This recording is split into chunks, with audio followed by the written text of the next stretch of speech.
오늘 본문에 보면은 유대인들이 이제 예수를 둘러싸고 나서 언제까지 우리를 이렇게 헷갈리게 할 것입니까?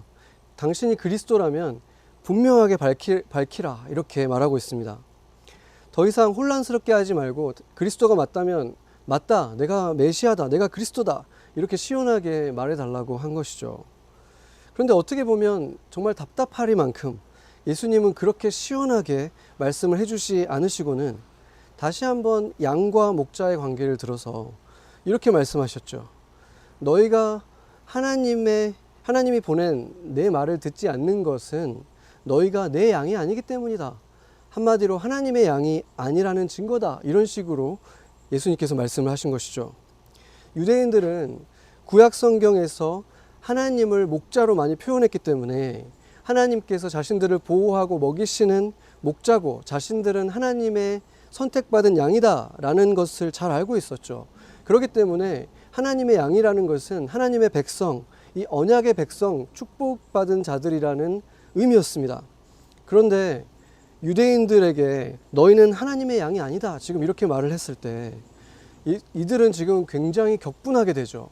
왜냐하면 자신들이야말로 종교 지도자들이고 철저하게 율법을 잘 지켰던 자신들이야말로 선택받은 그 양들 중에서도 더 그 존귀한 하나님의 사랑을 받는 자들이어야 되는데 너희들은 하나님의 양이 아니다 이렇게 지금 말을 하니까 굉장히 격분하게 되는 것이죠.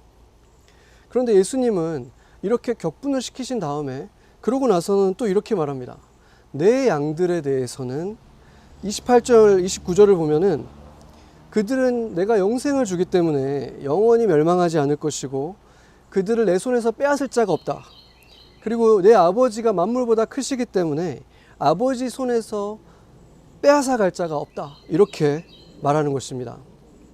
내 음성을 듣고 나를 따르는 내 양들에게 주어지는 그 축복, 하나님 손에 안겨있고 품에 안겨있고 결코 빼앗기지 않는 그런 축복을 말하는 것이죠. 여러분은 그 사실을 믿으십니까? 여러분이 주님의 손 안에 있고 누구도 거기서 빼앗아 갈 수 없다는 사실을 믿으십니까? 그것은 우리에게는 진정한 평안을 주는 사실인 거죠. 우리가 어떤 상황에 있어도 우리가 넘어질지라도 우리가 주님 손 안에 있다는 것입니다. 이런 말씀은 이렇게 예수님을 따르는 자들에게는 큰 위로를 주고 용기를 주는 말씀이 아닐 수 없죠. 그런데 지금 이 말씀을 예수님께서 전하고 있는 대상이 누굽니까? 그 대상은 지금 너희는 내 양이 아니다 라고 말했던 바로 그 사람들을 두고 지금 예수님께서 말씀하고 있다는 것이 이상한 일인 것이죠. 제자들만 따로 모아서 이런 말씀을 하셨다면 지극히 자연스러운 말이죠. 그들을 인커리지 해주고 그들에게 구원의 확신을 주는 말씀이지만 지금 자신을 의심하고 있고 믿지 못하는 자들에게 이렇게 직접적으로 대놓고 이런 말씀을 하시는 이유가 뭐겠습니까? 이것을 보면은 예수님께서 너희는 내 양이 아니다라고 방금 말씀하셨던 그것은 너희들은 이미 그렇게 지옥으로 던져질 자들이다. 이것이 결정되어 있는 운명이다. 이렇게 그들에게 말하는 것이 아니라 그들이 돌같이 굳어져 있는 그 마음을 깨트리려고 하는 그런 것이라는 것이 확인되는 것이죠. 예수님은 그들이 원하는 단순하고 시원한 답을 해주지 않으면서 그들을 어떻게 보면 더 혼란스럽게 하는 것을 통해서 사실은 예수님께로 지금 초대하고 있는 것입니다. 그런데 결국 예수님은 그 말 끝에 그들의 마음을 완전히 뒤집는 말을 또 하시는 거죠. 30절에 보면 나와 아버지는 하나니라 이렇게 말하고 있습니다. 왜 그렇게 지금 눈앞에 보이고 있는 이 초라한 색의 사람이 하나님이다 이렇게 말을 하는 것인데 그들이 흥분하지 않을 수가 없겠죠. 예수님께서 이렇게 그들을 스터럽시키고 흥분시키고 때로는 아주 논리적인 방식으로 하물며 이렇게 쓰잖아요. 뭐 과부에 대해서 얘기할 때도 그 불의한 재판관에게 가서 그렇게 밤낮으로 찾아오면 그 사람도 들어줄 텐데 하물며 하나님은 안 들어주시겠냐. 그리고 지금 오늘도 하물며 하나님의 아들이 당연히 하나님과 하나라는 것이 그게 왜 놀라운 일이냐. 이렇게 하물며라는 것은 그때 당시에 사용됐던 굉장히 논리적인 변증의 방법이었습니다. 이렇게 논리적인 방법을 쓰시기도 하고, 때로는 그들이 흥분할 말들을 통해서 감정을 휘저으시고, 또한 때로는 너희가 하나님을 믿는 하나님의 양이 되면 영원히 하나님 손 안에 있을 것이다, 이런 축복의 메시지를 던지고, 이 모든 것들을 하시는 이유가 뭐겠습니까? 42절에 보면 오늘 본문 마지막 절에 그 목적이 담겨 있는 것이죠. 그리하여 거기에서 많은 사람이 예수를 믿으니라. 한 명이라도 더, 잃어버린 이 양들 가운데 한 명이라도 더 죽게 돌아오는 일이 일어나게 하기 위한 이 선한 목자의 마음이 드러나고 있는 것입니다. 유일한 구원의 길이 메시아인 예수를 제대로 믿어야지만 가능하기 때문에, 그것을 위해서 예수님께서 이렇게 다양한 방법으로 그들을 흥분시키고 또 타이르고 이 모든 방식을 통해서 죽게 나오게 하고 있는 것입니다. 바리새인들이 꿈꿨던 메시아는 어떤 사람이라고 했습니까? 지금 로마의 압제에서 지금 고통받고 있는 그 이스라엘을 해방시켜주고 그 세계를 통치할 왕, 모세 같고 여호수아 같고 또 다윗과 같은 그런 왕으로 오실 메시아를 기다리고 있었죠. 그래서 예수님께서 만약에 그들이 원했던 대로 그래 내가 메시아다 이렇게 단순하게 말해줬다면, 메시아에 대한 잘못된 그림을 가지고 있던 그들은 이분이 이제 이스라엘의 부귀영화를 가져오겠구나, 태평 성대를 이루겠구나, 이런 왕으로 오시겠구나, 이런 허황된 꿈을 꿀 거라는 것을 아셨기 때문에 그냥 그렇게 단순하게 말씀하실 수는 없었던 것입니다. 마치 또 다른 군중들, 빵과 물고기를 그들이 원하는 대로 배불리 먹여줬을 때 예수님을 열심히 쫓아왔던, 바다까지 건너면서 쫓아왔던 그들에게 그 열심을 보시면서 예수님께서 반가이 그들을 맞아주셨습니까? 그러지 않았죠. 오히려 그들을 꾸짖었습니다. 너희들은 나를 왕을 삼으려고 한다. 배를 불려주는, 태평성대를 주는 너희가 생각하는 왕으로 만들려고 한다, 이렇게 말씀하셨습니다. 왜 그렇습니까? 그들이 가지고 있는 잘못된 메시아에 대한 믿음을, 그 세계관을 완전히 깨트려야만 진정한 믿음, 구원에 이르는 예수님에 대한 온전한 믿음에 이를 수 있기 때문에 예수님께서 그들을 자극하고 흔들고 휘저으신 것입니다. 특히나 그날은 오늘 본문에 보면 수전절이라고 하고 있습니다. 수전절은 성전을 다시 주님께 드린 날, 미국에 사는 우리에게는 익숙한 이름이죠. 하누카 때였습니다. 하누카의 유래는 주전 168년에 시리아의 안티오쿠스 에피파네스 4세라는 시리아의 왕이었죠. 그 왕이 그 수룹바벨이 지었던 그 성전에서 하나님이 아니라 제우스에게 제사를 드리고, 그뿐만이 아니라 모든 유대 마을마다 관리들을 보내서 돼지고기를 먹게 만들고, 그러니까 일부러 그들의 율법을 어기게 만들고 그 제사장들에게 찾아가서 그 제우스 신, 그 온갖 우상들에게 제사를 지내게 했습니다. 그래서 많은 레위인들이 실제로 그 제사를 지내게 됩니다. 그런데 예루살렘 북서쪽 한 40km 정도 떨어져 있는 모디인이라고 하는 이곳에서는 레위지파 출신의 마따티아스라고 하는 제사장이 있었는데, 그곳에도 이제 그 시리아 왕의 관리가 와서 우상에게 제사를 지내라고 했을 때 그가 그 말을 듣지 않고 오히려 그 관리를 살해해 버립니다. 그 사실을 알고 나서 당연히 그 시리아의 왕은 군대를 보내게 되죠. 그 마따티아스를 이제 벌하기 위해서 군대를 보내는데, 그 군대를 맞아서 그 마따티아스의 장남이었던 유다 마카비와 그 형제들, 그리고 그 마을 사람들이 힘을 합쳐서 반란군을 만들어서 그 군대를 무찔러 버립니다. 그리고 나서 그들이 이제 그 근처의 산에서 반란군을 형성하게 되는데, 그 반란군이 이제 점점 세력을 얻게 돼서 한 4년 정도 후에 164년에 BC 164년이죠. 그때 이제 예루살렘을 공격해서 시리아가 통치하고 있던 그 예루살렘을 이 마카비가 탈환하게 됩니다. 그래서 이제 마카비가 이 예루살렘을 탈환하고 성전에 들어왔을 때 그곳이 어땠겠습니까? 그 성전은 이미 이방 제사를 계속해서 드려왔기 때문에 더럽혀져 있고, 그래서 유다 마카비는 성전을 깨끗하게 청결하게 하고, 그리고 그곳에 이제 성전에는 항상 촛대에 불이 밝혀져 있어야 되는데 불도 꺼져 있었죠. 그래서 그 메노라라고 하는 그 촛대에 불을 밝히려고 했는데, 탈무드의 기록에 의하면은 그때 이제 불을 밝히려고 보니까 그 감람류가 하루치밖에 없는 거예요. 그러니까 다시 꺼지면 안 되는데 하루치밖에 없었던 거죠. 다시 감람류를 구하려면 시간이 필요하잖아요. 근데 놀랍게도 그 감람류를 구할 때 필요한 시간 동안 8일 동안 이 메노라의 불이 꺼지지 않았다. 하나님께서 그 불을 계속해서 지켜주셨다. 이것 때문에 이제 하누카의 전통이 이 메노라를 8일 동안 켜놓고 그 8일 동안 그것을 지키는 것이죠. 그래서 그때 이후로 지금도 우리 유대인 이웃들이 있잖아요. 유대인 이웃들은 우리가 크리스마스를 이제 축하하고 할 때 이들은 하누카를 축하하면서 8일 동안 이런 행사를 갖게 됩니다. 그래서 우리가 지금 이 역사적인 상황을 보면은 그때 당시에 유다 마카비를 사람들은 어떻게 봤겠습니까? 당연히 그야말로 우리가 기다려왔던 메시아다 이렇게 생각할 수밖에 없었겠죠. 그 강한 열강으로부터 압제받고 있던 예루살렘을 탈환하고 성전을 정화시키고 다시 제사를 부활시키고 이렇게 했던 이 놀라운 일을 이룬 이 사람을 보고 많은 유대인들, 대다수의 유대인들은 우리가 기다렸던 메시아가 왔다 이렇게 생각을 했죠. 그런데 그가 메시아가 될 수 없는 이유가 있었습니다. 그것은 그가 아까 누구의 아들이라 그랬습니까? 레위 가문의 마따띠아스의 아들이었잖아요. 그러니까 다윗의 계보가 아니라 레위 지파 출신이었다는 것입니다. 그렇기 때문에 마카비는 스스로를 왕이라고 부르지 않았습니다.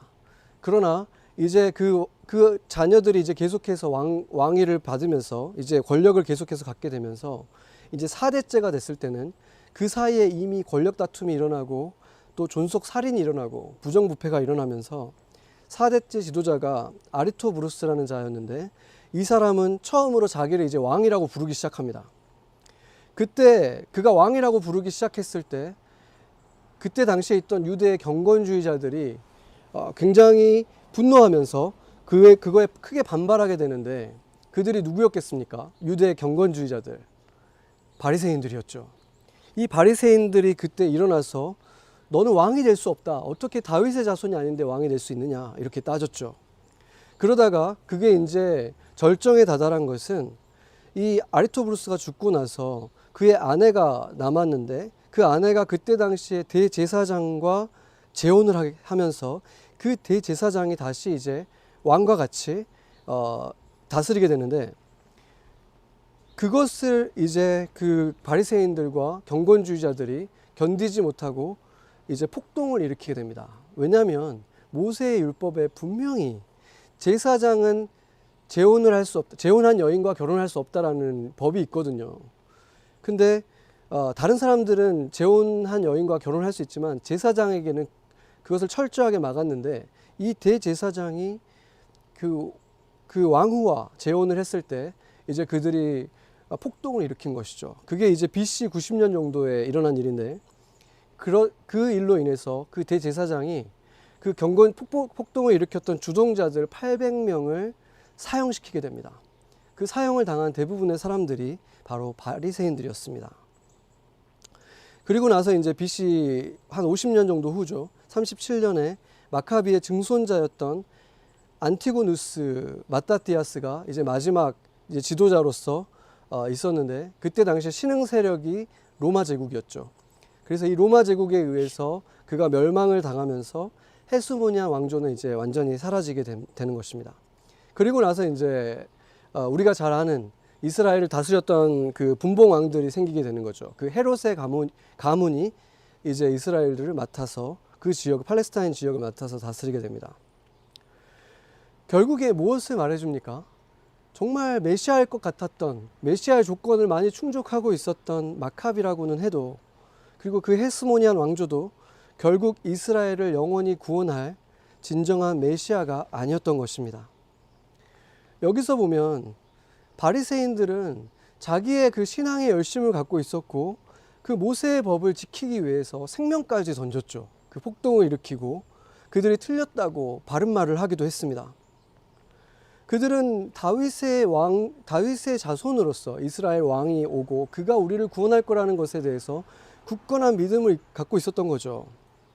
그렇기 때문에 마카비가 아무리 메시아처럼 보였어도 그들은 절대 마카비가 메시아일 수 없다라고 주장했고 그 판단은 옳았던 것입니다.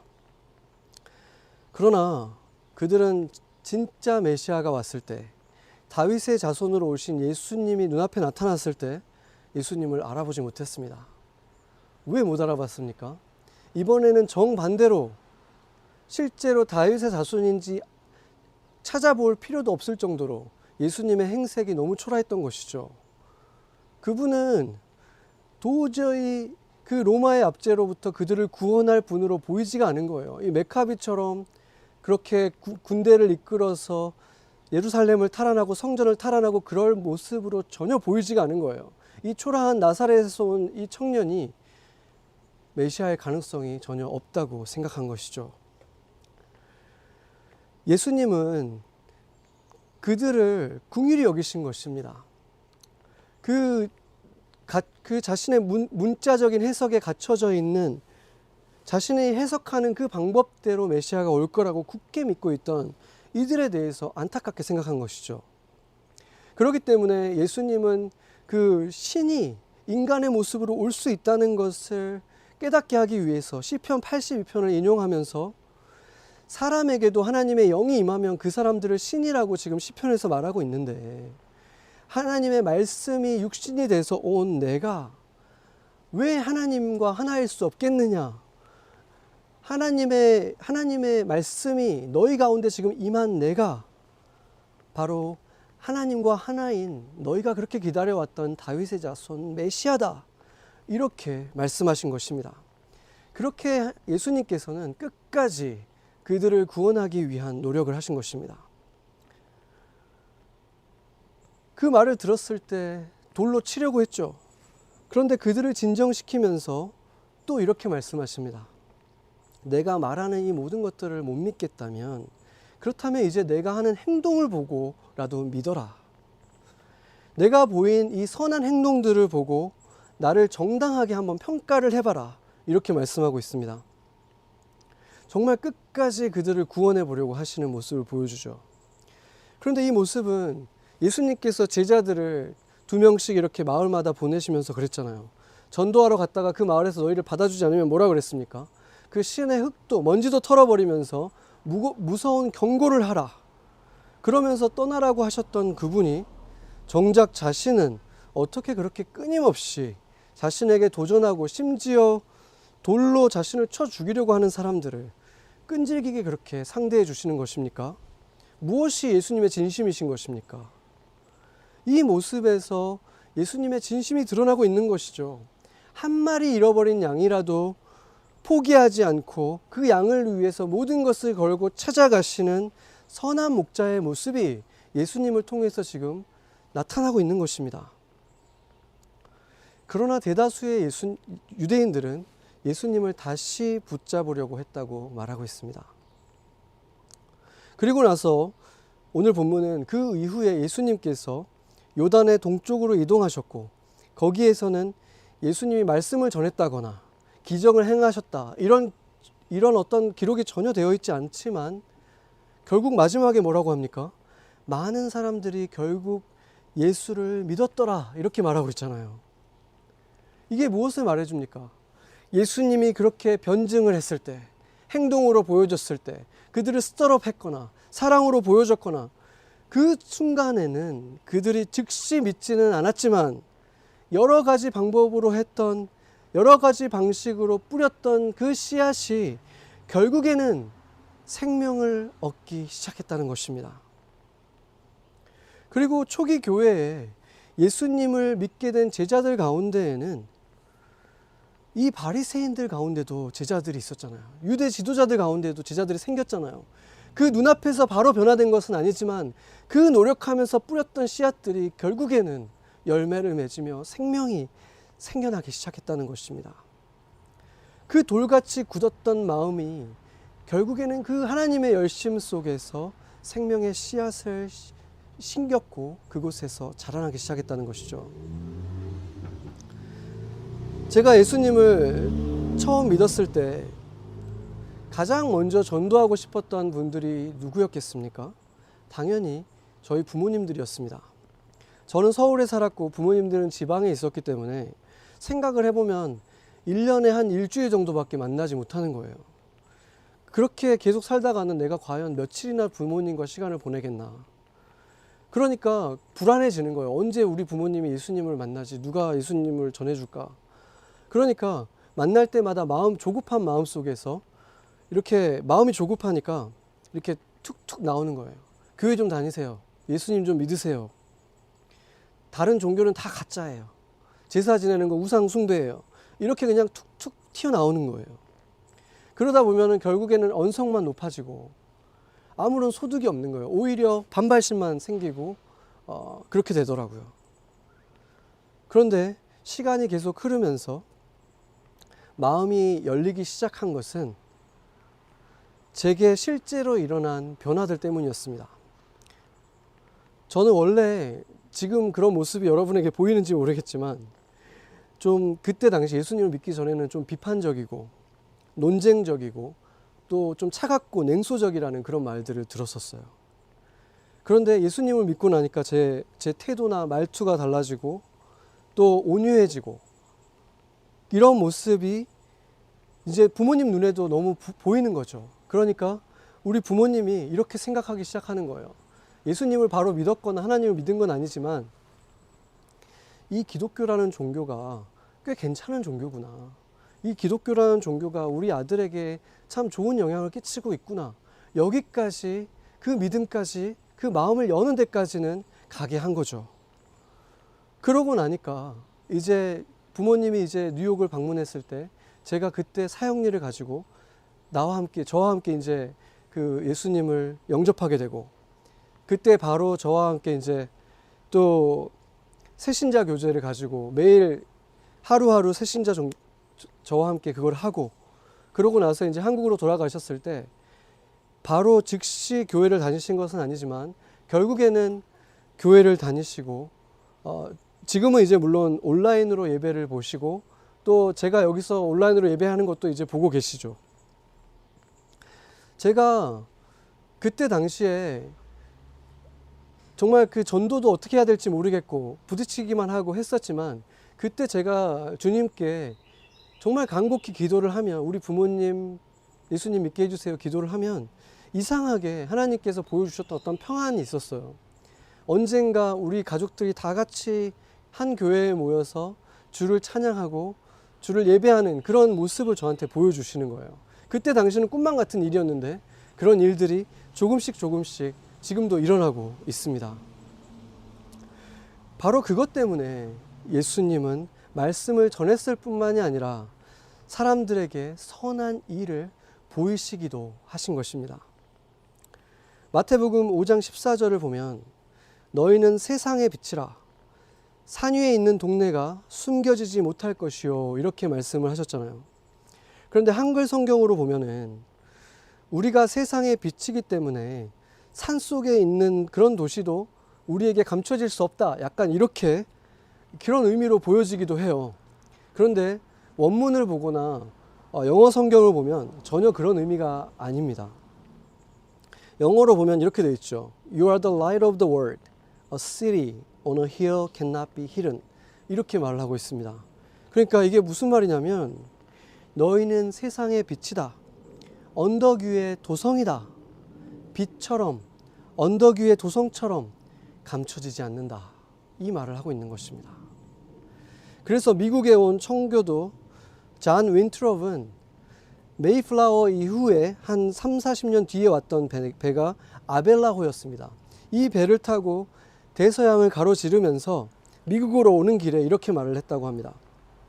우리가 하나님의 길을 따른다면 하나님께서 이 나라를 주님의 찬송과 영광이 되게 하실 것입니다. 미국은 언덕 위의 도성이 될 수 있습니다. 이렇게 말을 했습니다. 그리고 그것을 미국의 건국 이념으로 적었습니다. 그리고 그 비전은 실현되었습니다. 미국은 역사상 어느 나라와 비교도 할 수 없는 축복을 받았고 순식간에 번영해서 초강대국이 되었죠. 온 세상이 우러러보는 언덕 위에 빛나는 도성, 세상의 찬송과 영광을 얻었습니다. 그래서 미국 역대 대통령들의 연설을 보면 그들이 정말 자주 인용하는 말이 뭐냐면 A city on a hill 이라는 것을 강조합니다. 미국이 바로 이 city on a hill이라는 말을 바로 하나님의 도성, 언덕 위의 도성이라고 말하고 있는 것입니다. 윈트롭과 그 청교도들은 성경을 바탕으로 미국의 민주주의 질서와 법 제도를 만들었고, 그로부터 200여 년 후에 미국이 어떻게 이렇게 순식간에 축복을 받고 성장하는지 그것을 관찰하기 위해서 왔던 프랑스의 토크빌이 미국을 보고 나서 이렇게 묘사했습니다. 하나님께서 인간의 삶의 터전으로 준비해 준 곳 중에서 가장 훌륭한 곳이다. 그리고 또 이렇게도 말했습니다. 뉴 잉글랜드, 그러니까 미 동북부 지역이죠. 이 지역은 언덕 위의 횃불과 같다. 이렇게 말을 했습니다. 원래 언덕 위에 빛나는 도성이라는 것은 아까 본 마태복음 5장 14절 말씀처럼 원래 너희들 교회를 두고 하신 말씀이었지만, 교회가 삶의 중심이 되었던 그 당시에 미국 뉴 잉글랜드는 토크빌의 눈에 환한 빛을 발하는 언덕 위의 도성과 같이 보였던 것입니다. 토크빌은 미국의 민주주의의 강점이 종교적인 영향이라고 그의 유명한 책 미국의 민주주의라는 책에 그렇게 기록하고 있습니다. 미국인들은 내세, 그러니까 영생에 대한 믿음을 갖고 있기 때문에 개인의 도덕성을 중요시한다. 그렇기 때문에 그 기독교가 미국 민주주의의 근간이 되고 있다고 말을 했습니다. 사람들은 영생을 믿기 때문에 그 가치관을 중요시하기 때문에 주어진 그 현실에도 최선을 다하면서 살아가고 있다. 이렇게 말을 했습니다. 바로 그것이 당시 미국을 세상이 본 적 없는 언덕 위의 횃불처럼 빛나는 도성이 되게 한 것이고, 한동안 세상은 그 빛을 우러러봤습니다. 그런데 지금의 미국의 모습은 어떻습니까? 여전히 언덕 위에 빛나는 도성입니까? 만약에 그렇지 못하다면 그 원인은 어디에 있겠습니까? 그 미국의 민주주의가, 미국이 언덕 위의 도성이 되어서 빛났던 것이 바로 기독교, 교회 때문이었다면 그들이 더 이상 빛나는 도성이 못 되고 있는 것도 역시 교회 때문이지 않겠습니까? 더 이상 영생과 내세에 관심이 없는 사람들이 기독교 내에도 밖에도 급속도로 늘어나고 있는 이 시대에 토크빌이 말했던 미국 민주주의의 근간이라고 생각했던 그 기독교의 신앙이, 교회가 무너진 것이 원인일 수밖에 없지 않겠습니까? 이 시대에 한국이나 미국에서 급속도로 이루어지고 있는 기독교와 교회의 추락의 원인을 한 가지로 정의할 수는 없겠지만, 분명한 것은 교회가 더 이상 교회 자체가 사람들이 우러러 볼 만한 환한 빛을 발하는 언덕 위의 도성이 되고 있지 못하다는 것입니다. 그러기는커녕 도리어 세상 사람들에게까지 손가락질을 당할 만한 부끄러운 일들이 교회 안에서 너무 많이 일어나 왔다는 것입니다. 주님께서 마태복음 5장 16절에 그 도성을 말씀하신 결론에 이렇게 말하고 있습니다. 이같이 너희 빛이 사람 앞에 비치게 하여 그들로 너희 착한 행실을 보고 하늘에 계신 너희 아버지께 영광을 돌리게 하라. 아멘. 그리스도인으로 살아간다는 것은 작은 그리스도로 살아간다는 의미입니다. 우리의 주님께서 세상의 빛이시라면 우리도 세상을 비추는 작은 빛들이 되어야 하는 것입니다. 그리고 주님은 오늘 본문에서 너희가 세상의 빛이라고 말을 했습니다.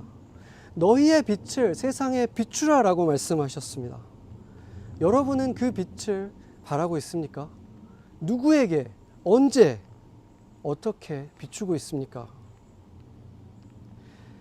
우리 주변의 사람들이 나에게서 그 빛을 보고 있지 않다면 내 말을 믿어주지 않고 들어주지 않는 것도 당연한 것이지 않겠습니까?